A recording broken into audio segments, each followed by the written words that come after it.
Amado irmão, por favor, abra sua Bíblia no livro de Atos dos Apóstolos, enquanto você toma assento.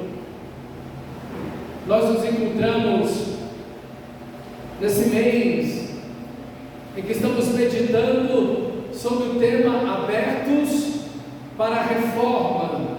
Então, o mês da Reforma Protestante, o aniversário da igreja, os 75 anos da Igreja de Cristo no Brasil, com o pastor Davi Sanders aqui. Enfim, é um momento tão bonito, mas a gente não tem como fechar os olhos diante das notícias que nós estamos vendo e ouvindo na internet, na televisão, com relação a essa questão da guerra ali no Oriente Médio, que está tomando uma escalada já regional, em outros países também, tomando a frente ali para poder entrar no conflito, e a gente fica entristecido em ver tudo isso, e precisamos de fato nos entristecer diante de tudo isso, porque a guerra é sempre aquilo que Deus nunca quis, A guerra é um fruto do ser humano, do pecado, da queda, e quando nós olhamos isso tudo, nós vemos a queda em nós.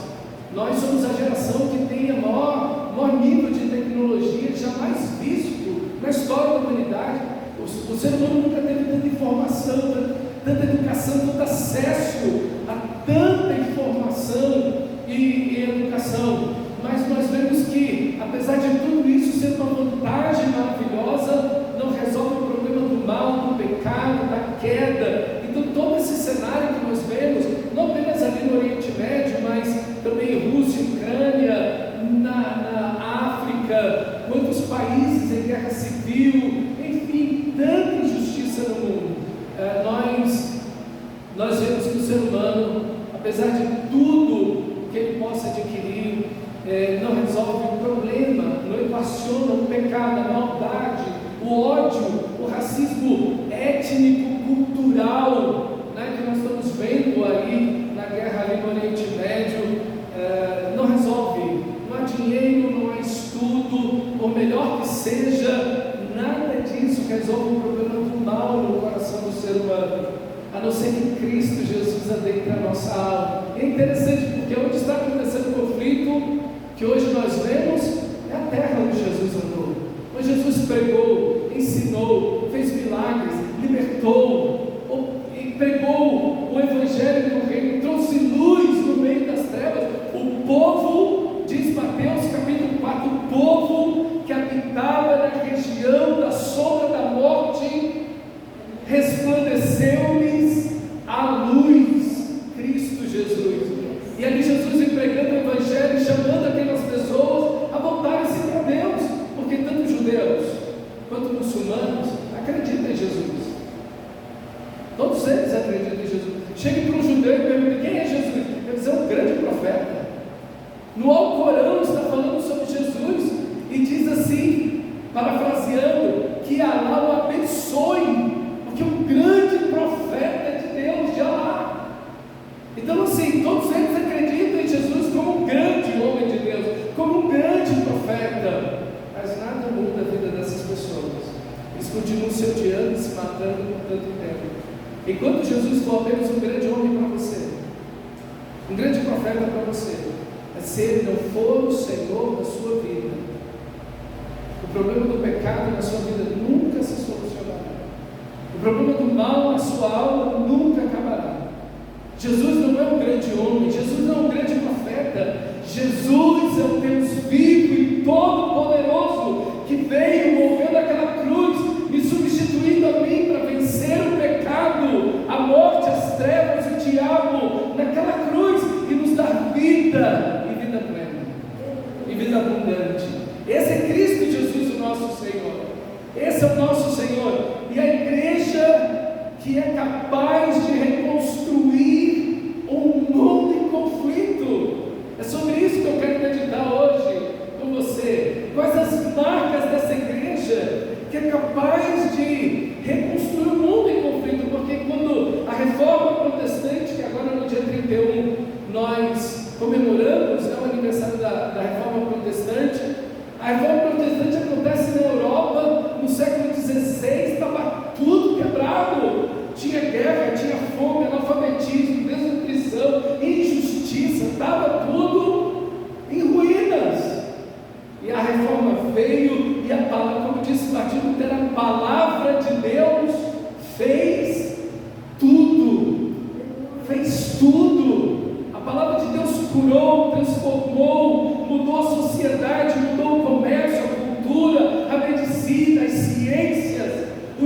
noticiário, mudou a cidade, mudou a limpeza, mudou a segurança, mudou tudo. A palavra de Deus mudou tudo e fez daquele continente, e atravessou o continente europeu e chegou até nós, mas mudou de forma extraordinária. Então, essa igreja em Cristo, no poder de Cristo, é capaz de restaurar e curar um mundo quebrado, cheio de conflitos e guerras. É possível, não na sua totalidade, não em plenitude, mas a gente pode ver muita coisa mudar, e essas marcas que nós, como igreja de Cristo aqui em Samambaia, queremos ter.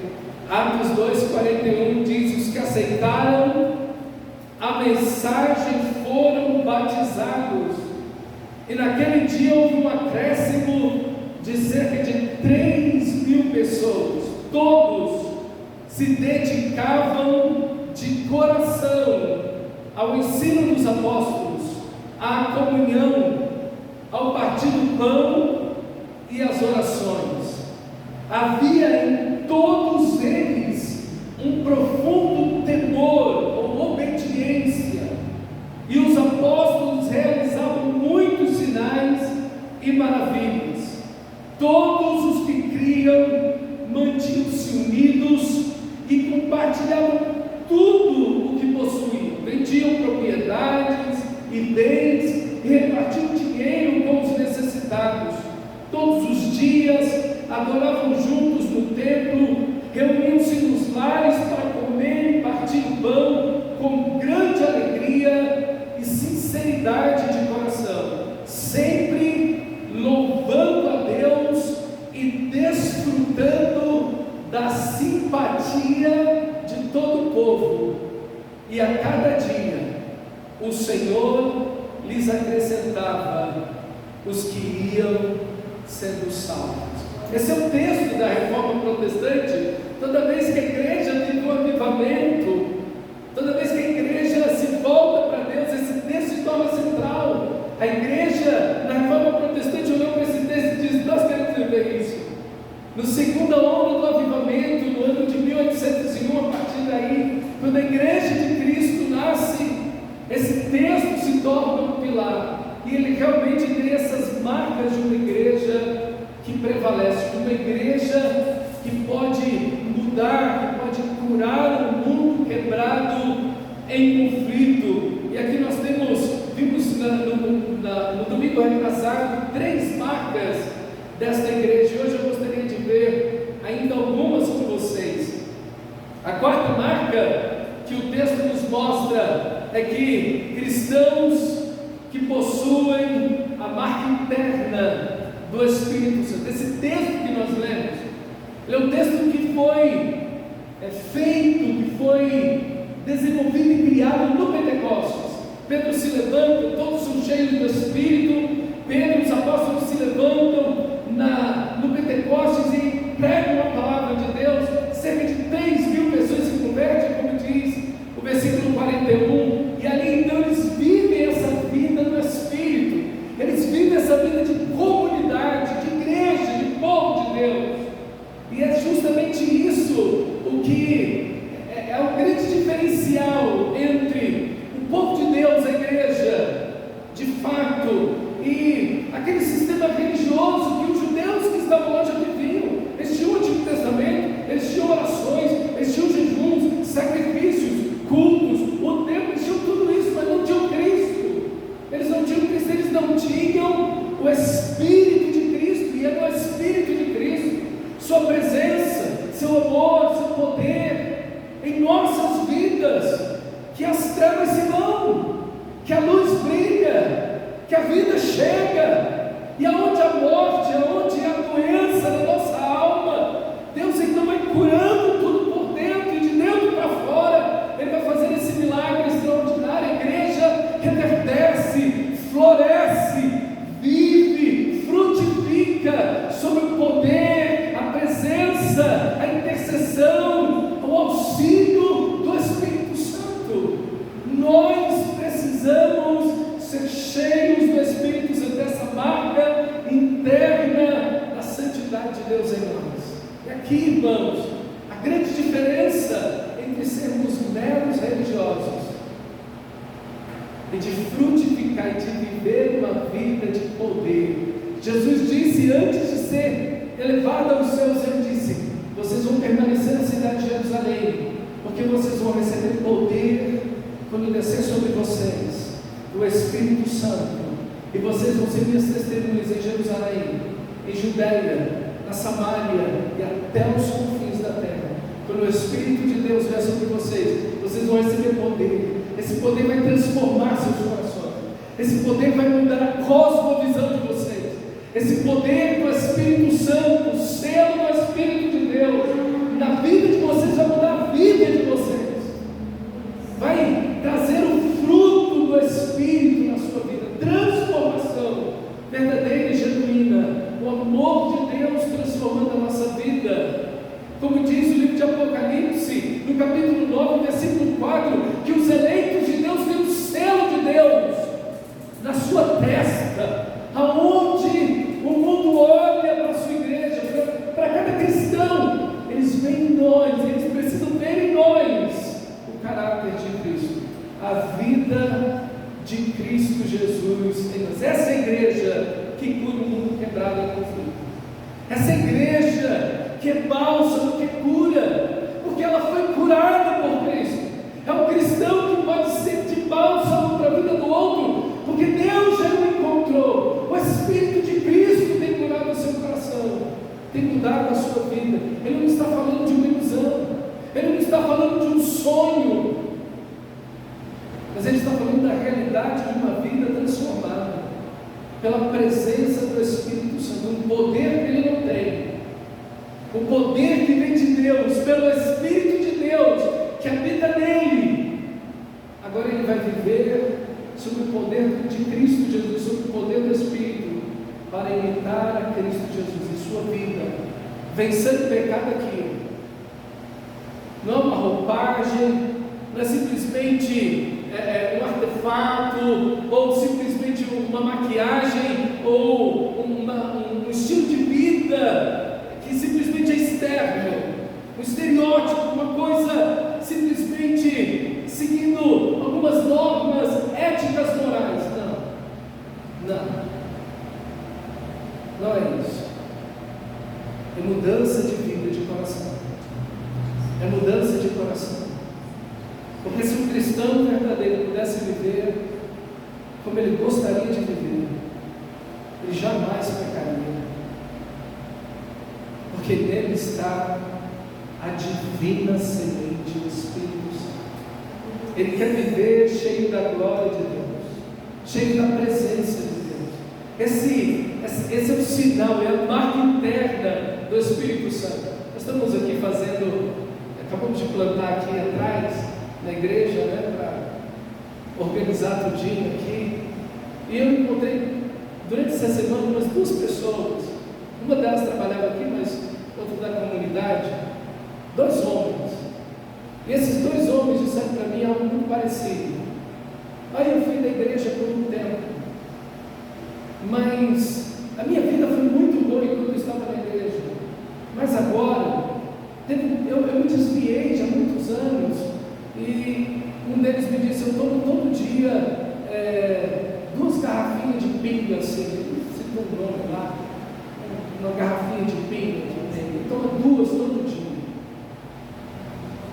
Sabe, muita gente vem para a igreja, muita gente se aproxima da igreja, mas ainda não encontrou Cristo Jesus, não entendeu o Evangelho, não recebeu o Espírito Santo, não tem seu coração, sua vida transformada. Falo de mim mesmo, por testemunho pessoal, porque 15 anos vivi na igreja. Meu avô era pastor presbiteriano, sou a 6ª geração de cristãos, e eu totalmente perdido, até que Deus um dia teve misericórdia do pecador, e graças a Deus que a misericórdia dele me alcançou com 15 anos de idade, Ele me salvou, graças a Deus. Meus irmãos, sem essa experiência maravilhosa, sem a habitação do Espírito, sem uma vida, um coração transformado. E o novo nascimento é isso: dar-vos-ei novo coração, diz Ezequiel. Deus dizendo por meio de Ezequiel: dar-vos-ei novo coração, tirarei o coração de pedra, inanimado, morto, sem vida, e colocarei o coração de carne, e habitarei entre vós. Meu Deus, é isso que é o Evangelho. O Evangelho não é um nominalismo, não. O Evangelho é vida, e vida plena, transformação verdadeira. É isso que o mundo precisa. Irmãos, a maioria das guerras que nós temos hoje, e a maioria das guerras que nós tivemos, elas têm a ver com religião, elas têm a ver com o judaísmo e o islamismo, os muçulmanos, hinduístas, budistas, católicos, e até os evangélicos, quando deixaram a Cristo, se tornaram uma mera religião e fizeram guerras por causa disso. O Evangelho não tem nada a ver com isso. O Evangelho não é com espadas. A máxima cristã, no Sermão da Montanha, é: amarás o teu próximo. Mas não apenas isso: amarás os teus inimigos. Se alguém te fere uma face, você dá outra. Se te obriga a andar 6 quilômetros, você vai 12. Quando Pedro tentou defender Jesus lá no jardim do Getsemane, quando o Senhor Jesus era preso ali, e então ele sacou da espada e arrancou a orelha. Ele na realidade não queria arrancar a orelha de ninguém, porque com certeza a pessoa se desviou, o mal se desviou. O servo do sumo sacerdote mal se desviou, pegou na orelha dele. Jesus disse: embanha a tua espada. Jesus nunca mandou ninguém pegar a espada. Ele disse: embanha a tua espada, guarda esse negócio, porque todos os que a espada ferem, a espada morrerá. Quem a espada fere, a espada será ferida. O Evangelho não pega em armas, o Evangelho ama os inimigos. Aqui está a graça de Deus. As armas da nossa milícia, diz o apóstolo Paulo, não são carnais. Nós não pegamos em armas, nós não pegamos em revólver, nós não pegamos em mísseis. As armas da nossa milícia não são carnais, e sim poderosas em Deus, ou poderosas por Deus, para destruir fortalezas, anulando sofismas, mentiras e toda altivez que se levanta contra o conhecimento de Deus, levando cativo todo pensamento à obediência de Cristo, estando prontos para punir toda desobediência uma vez completa a vossa submissão. O Evangelho não pega em armas, irmão. As nossas armas não são carnais, é o próprio Evangelho, é a palavra de Deus. Deus não quer escravos servindo o seu reino, o seu trono, disse Spurgeon. O Evangelho não é uma prisão, o Evangelho não é trazer a força, ao laço às pessoas. Quem fez isso fez totalmente contrário à vontade de Deus. E Deus nunca ordenou isso na sua palavra. Pelo contrário, o Evangelho sempre é tolerante. Ele vai dizer: Jesus é o caminho, a verdade e a vida. Ninguém debaixo do céu vê o Pai a não ser por Ele. Mas Ele respeita todas as outras religiões, ainda que Ele saiba que cada uma delas está errada, e ninguém vai levar a Deus. Mas Ele não pega em armas, Ele não vai para cima de ninguém, de jeito nenhum. E quem faz isso está indo contra a palavra de Deus, contra a vontade de Deus. Meus irmãos, há um engano terrível. As pessoas precisam voltar para o Evangelho. Quem convence do pecado, da justiça, do juízo, quem converte alguém não somos nós. A conversão é uma obra do Espírito de Deus, na alma, no coração do pecador. Não é uma coisa que é feita à força, a laço, muito menos à espada e na bala. De jeito nenhum. É um engano total. Precisamos voltar à palavra de Deus, essa marca da presença, do poder do Espírito Santo precisa estar na igreja, que vai restaurar o mundo em conflito. A quinta marca é que é uma igreja que anela a segunda vinda de Cristo, uma igreja escatológica. Escatológico significa o estudo do fim, ser uma igreja que, ao ver conflitos, guerras, tudo que o mundo está passando, é uma igreja que entende que o nosso Senhor Jesus está voltando, porque o Novo Testamento inteiro e a Bíblia inteira vai dizer que essas coisas antecedem o dia do Senhor. Então nós não nos admiramos, nos entristecemos sim, com certeza, oramos por essas situações sim, com certeza, mas como o Senhor Jesus disse, é inevitável que venham essas coisas, por causa do coração do ser humano, por causa da maldade do ser humano, que essas coisas vão acontecer, e essas coisas antecedem a segunda vinda de Cristo. Por isso que o livro de Apocalipse é tão farto em dizer sobre essas coisas, e o Novo Testamento também. Por isso é uma igreja que está com seus olhos na segunda vinda de Cristo.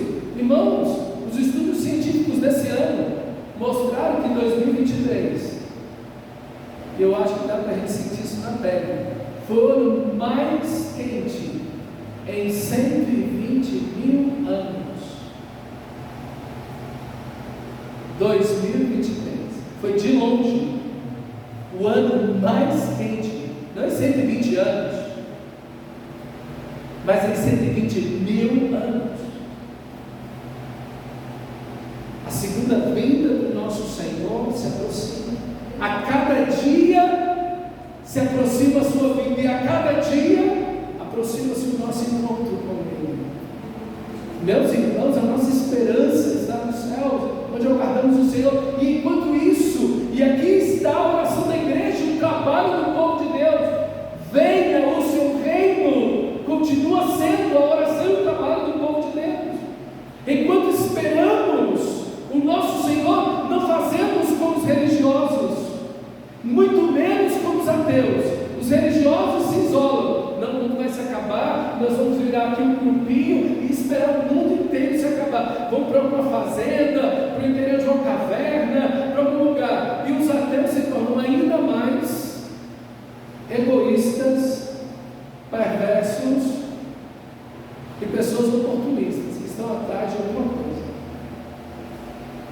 de se aproveitar do momento que aparece. Meus irmãos, não. A igreja, ela está com seus olhos em Cristo Jesus voltando, mas ela está aqui, agindo, ajudando, orando, chorando com os que choram, apoiando, ajudando. Foi a igreja que entrou nas epidemias e pandemias na história, desses 500 anos para cá. A igreja foi, visitou, ajudou, apoiou, alimentou e fez como ninguém fez. Meus irmãos, a igreja não é uma igreja que espera inerte, de braços cruzados, a segunda vinda de Jesus, não. Ela ora, ela trabalha, ela é luz, ela é sal no mundo. Essa é a igreja que conserta o mundo em conflito. Essa é a igreja que precisamos ser. É uma igreja que prega Cristo, é uma igreja que anuncia Cristo. E enquanto isso, se santifica, esperando a vinda de Cristo Jesus. Não se conforma com esse século, mas espera a segunda vinda do nosso Senhor e Salvador Jesus, que virá. Porque se todas as profecias têm se cumprido, aquele que disse que tudo que está se cumprindo, tudo que está acontecendo, ele já tinha dito há 2000 anos, quando não havia capitalismo, globalização, aquecimento global, não existia nada disso. E o Apocalipse já diz tudo que os cientistas estão vendo nos aspectos climáticos mundiais. O Apocalipse já diz há 2000 anos, aquele que disse isso, e que tem se cumprido. Você acha que ele não vai cumprir a promessa dele, que ele vai voltar? Está óbvio. Então, cristão, santifique-se, prepare-se, vigie e ora, para não entrar em tentação. Amém? A sexta marca desta igreja é que ela está unida poderosamente no amor de Cristo. Ela compartilha, ela divide, ela supre as necessidades. Ela está olhando e se importa com todo o sofrimento humano. Olha esse texto do versículo 44. Os que criam mantinham-se unidos e compartilhavam tudo o que possuíam. Vendiam propriedades e bens e repartiam dinheiro com os necessitados. O texto do capítulo 4 vai dizer que entre eles não havia nenhum necessitado. Que coisa extraordinária, irmão. Se cumpriu aquilo que Deus disse para o povo de Israel no Antigo Testamento. Eu não quero que tenha nenhum miserável entre vocês, nenhum mendigo pode ter no meio da nação de Israel. Você vai deixar seu irmão nessa situação. Olha a igreja mudando a história, mudando a sociedade, mudando a cultura. A igreja, essa igreja de Jerusalém que sustentava mais de 3.000 viúvas, e a igreja de Antioquia ao norte, onde hoje é o Líbano, que também está se envolvendo nessa guerra, a igreja que estava lá ajudava mais de 5.000 órfãos. E você vê a igreja Vatoto do pastor Gary Skinner, estive com ele em uma oportunidade lá em Uganda. Esse irmão maravilhoso, uma igreja fantástica, meus irmãos, num congresso, o grupo Vatoto é um projeto extraordinário. Mais de 1.000 crianças órfãs em Uganda acolhidas pela igreja, com mães sociais. Elas vivem com essas mães sociais. Mais de 3.000 mulheres prostituindo-se nas ruas de Uganda foram acolhidas por esse projeto, aprenderam a costurar. Essas mulheres reúnem 15.000 crianças, filhos dessas 3.000 mulheres. E a igreja abraçou tudo. Essa é a igreja que cura. Ah, não, mas Jesus está voltando, não adianta, o mundo vai se acabar mesmo. E a gente então vai cuidar dela. Não. Essa é uma igreja que está no meio da miséria, da fome, da necessidade, do aflito, caído. Essa igreja que não é egoísta, não nos dá simplesmente em busca do entretenimento. O que infelizmente hoje 80% das igrejas está envolvido. O culto tem que ser um entretenimento, e tem que ter entretenimento para todo lado. Não, meu irmão, é uma igreja que está como seu Senhor, entre os miseráveis, para ser amor, misericórdia, compaixão, esperança para essas pessoas. Foi assim que a igreja da Reforma Protestante atuou. É assim que nós também devemos atuar. Devemos estar com o nosso Senhor, rodeados de crianças, de necessitados, ir até as pessoas. Mas o mundo está te ensinando a ser egoísta, cristão. O mundo está te ensinando a ser egoísta. Olhe só para você, busque só os seus interesses, e você vai ouvir isso na própria igreja evangélica brasileira. Pense em você, suas bênçãos, orem por mim, e você está orando por quê? E você está servindo a quem? E você está suprindo a necessidade de quem? E você está abençoando a quem? A quem você está acolhendo? Não podemos, irmãos, se existe algo que o Evangelho tira de nós, é o egoísmo. Nosso coração é muito duro, não tira do dia para a noite. Quem dera fosse assim. Mas o Evangelho tira o egoísmo da gente. Sabe por quê? Porque quando nós olhamos o Evangelho, quando nós olhamos Cristo naquela cruz, nós entendemos o valor que uma pessoa tem. Nós entendemos o valor que uma pessoa tem. Nós entendemos pelas Escrituras Sagradas que cada ser humano foi feito à imagem e semelhança de Deus. Perversamente, o ateu olha e diz: não, é só matéria. O niilista vai olhar e fala: tá. Não tem moral, não tem ética, não tem nada mesmo. O niilismo faz de tudo, não tem sentido a vida. E o ateu vai dizer o quê? Não, por que você existe? Por que você está... Não, para transmitir para a gente. Você está aqui só para reproduzir, sim. Esse é o sentido da vida, é. E alguns vão dizer: não tem nem sentido. Morrer de bomba, morrer de fome, morrer coberto de ouro, morrer no lixo, tudo é morrer. Então, eu vou ajudar as pessoas para quê? A igreja não pensa assim. O Evangelho não pensa assim. O Evangelho diz: amarás o teu próximo como a ti mesmo. Quando nós olhamos Cristo na cruz, nós entendemos o valor de cada pessoa. E nós entendemos que cada pessoa que atravessa essa vida e entra na eternidade sem Cristo está perdido eternamente. E essa é a maior de todas as boas obras que nós podemos fazer. E aqui eu entro no meu último ponto. A sétima característica dessa igreja é que ela é irredutivelmente missionária.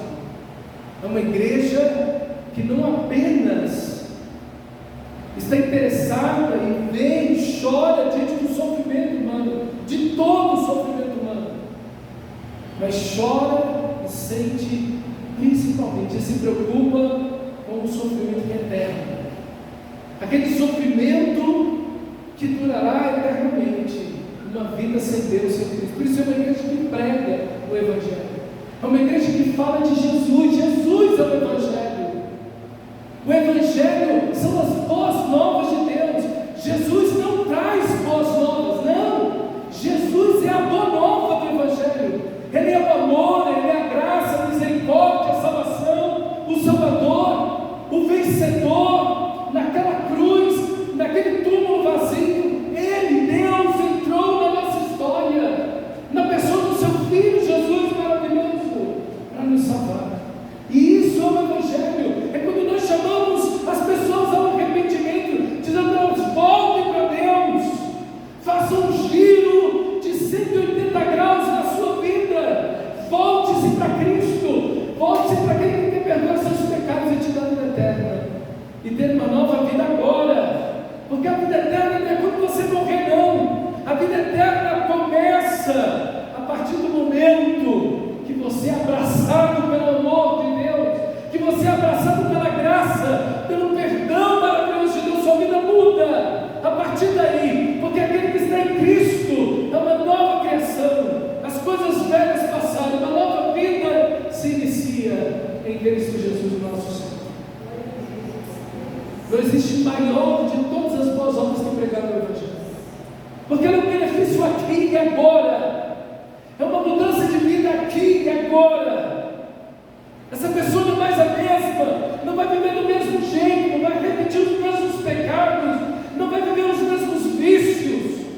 É uma nova criatura, ela vai remendar sua vida, ela vai voltar para pedir perdão, ela vai restaurar relacionamentos. Se bebia, não bebe mais, se fumava, não fuma mais, se mentia, não mente mais, se vivia na imoralidade, agora vive na santidade, se era infiel no casamento, agora vai ser marido de uma só mulher, se ficava na vadiagem, agora vai trabalhar, estudar, tirar diploma. Achei lindo o testemunho do meu professor de doutorados e alguns, do pai dele, pedreiro, um trabalhador sério, de casa para o trabalho para casa. Quando Deus salvou ele com 25 anos, ele era analfabeto. Com 35 ele já tinha 2 faculdades, uma delas de Direito.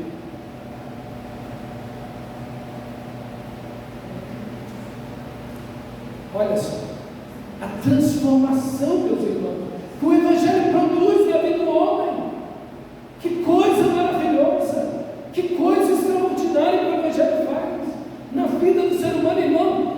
A maior boa obra que nós podemos fazer é pegar o Evangelho. Devemos alimentar, dar roupa, fazer projetos, isso é extraordinário.